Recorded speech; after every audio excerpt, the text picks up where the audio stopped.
Tonight, of course, a big night for the Democratic presidential hopefuls. How are the candidates doing ahead of tonight's performance, and will sparks fly between Elizabeth Warren and Joe Biden or anyone else? Team Rising is here to break it all down. Stephen Cobb, he's the former Deputy Attorney General of Virginia, was also an Obama administration appointee, and Patrice Onyuka is a senior policy analyst at the Independent Women's Forum. Welcome to you both. Great to see you guys. Thanks for having us. So the prediction for tonight, telegraphed by Biden literally 72 hours before the debate, weirdly enough, is he's going to go after Elizabeth Warren for her financing deals, maybe as a corporate lawyer in the 1980s. Stephen, given his own entanglements, do you really think that that is the right thing to do?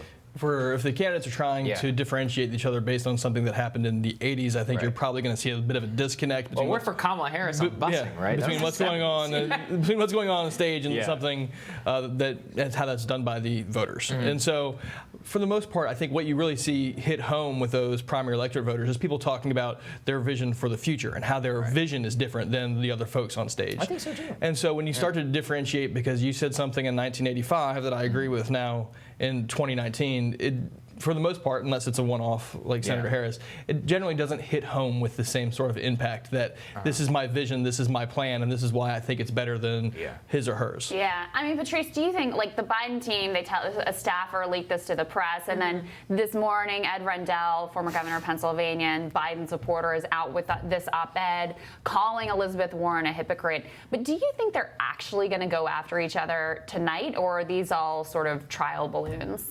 Oh, yeah. I want to see the sparks between the two of them because he needs to show that he is capable and up to the task of going up against someone who doesn't make gaffes, is scrappy, and is willing to go against the president. I mean, right now, he's trying to shed his old Uncle Joe, I'm forgetful, I don't even know what state I'm in right now. And so what a great time to prove that than to go after Elizabeth Warren, who's going to go toe-to-toe with him. Now for her, I mean, he's going to call out her hypocrisy on, her past record as well as her donations, and he should. But she's going to go after him and say, "Wait a minute, Joe, you are not keeping up with the times, and you are not going going far enough." In fairness, the purpose of op-eds like that, I don't think is to preview what the vice president's going to say. Right. It's to seed the question. Right. So I don't think Vice President Biden really wants to engage with Senator Warren on that point. He wants the hosts and the commentators to ask her the question, and then he can say, "Well, she knows what's best for her campaign." Exactly. That's good inside baseball. That's and you're totally true. right. Yeah. That's definitely going to come up. I mean, this New York Times piece and this op-ed, they're both driving at the same thing. Elizabeth Warren is a hypocrite because she accepted corporate money until she didn't in 2018, used that $10 million to finance her current campaign, and she has not ruled it out if she becomes the Democratic nominee. I mean, Patrice, I think that is quite hypocritical if you're going to run on this platform. You either are pure or you're not, and there really aren't gradations of this. What do you think? Absolutely. Let's think about what Elizabeth Warren has been for the past how many years. She's been the one who's taken on Wall Street. You know, it was her CFPB, the Consumer Financial Protection Bureau, was her baby, and she loves to see that she loves to position herself as that David against Goliath. But at the same time, I mean, she in the back is still taking money. You know, I mean, it goes to her authenticity. And boy, oh boy, somebody who has authenticity problems is Elizabeth Warren. When we think about President Trump is going to call her Pocahontas. But, I mean, I think it's going to be I don't want to say completely failed line of attack, but when you look at the issues that matter most to voters, whether they are conservative voters or whether they're liberal voters, it's things like health care, the economy, national security, education. You know, maybe around 12th, you get to campaign finance as an issue of whether you're taking money from lobbyists or PAC money. But to the average voter, and particularly the primary voter, I just don't think that ranks as high as many other issues. I disagree. I disagree with that a little bit in that, you know, we're in the phase when people are looking for differentiation. Elizabeth Warren has basically pitched herself as like, I'm everything you love about Bernie Sanders, but like with a smile and a team player. And this is an area where, you know, I don't think Sanders will make this contrast because it's just not really what he does. But I do think this is an area where you can see, like, one guy has been about the grassroots fundraising forever. And she's decided, as a sort of political calculation during the primary, that it suits her interest to not do these fundraisers. But she has said during the general that she leaves open the possibility that she'll go back to the big dollar fundraisers. it does strike you as a bit hypocritical. I mean, that New York Times piece about this story, I'm 100% sure the idea was planted by one of her opponents, no doubt in my mind. But it's not without some merit. Yeah. And it should be explored. You know, I think what's interesting is when you look at these primary voters versus the general election voters. You talk about issues, and some of those issues you laid out. Those are not going to. Her position on those issues will not play well in the general election. True. In the primaries, maybe they might gain some traction. I mean, there are a lot of young people who want their student loan forgiveness, student loans entirely forgiven. Yeah. There are a lot of people who support Medicare for all. But can she actually win on those? And I think there are a lot of moderate Democrats who are going to say, Those no. two things you just said are very popular. Those two things in particular are popular. But Stephen, among far left. in the population at large, Medicare for all has majority support. Until Canceling people student debt understand what has the cost of them. Yeah. well, with the It hasn't industry's been fully already litigated running yet. ads, What I'm gonna say is educating the it has public. not been fully but vetted. Stephen, what fully about this vetted. dynamic between this is the first time we have Sanders and Warren and Biden on the stage together, and whether they're going after each other on a personal level, there is clearly going to be an ideological battle playing out on this stage.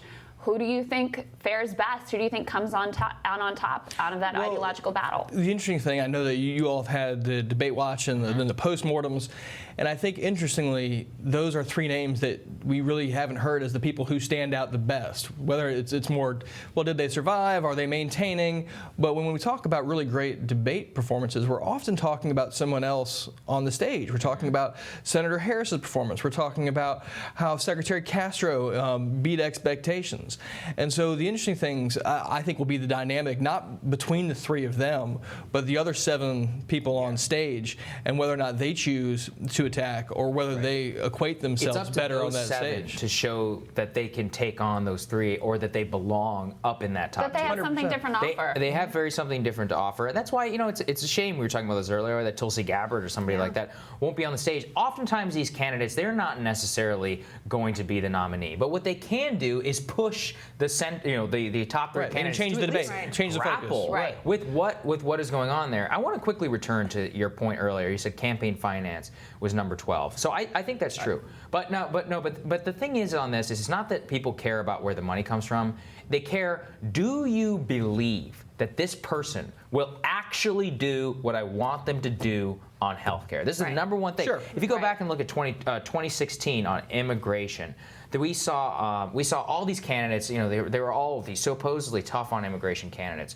But if you go and you ask the voters, do you actually believe Ted Cruz or any of these other people will actually do that? The answer was no, because they're part of the political system. And I think that is why this issue matters quite a bit for Elizabeth Warren, is that by telegraphing this, maybe to these voters, that she's not necessarily telling them, I will actually do this whenever I come into office. What do you think, Patrice?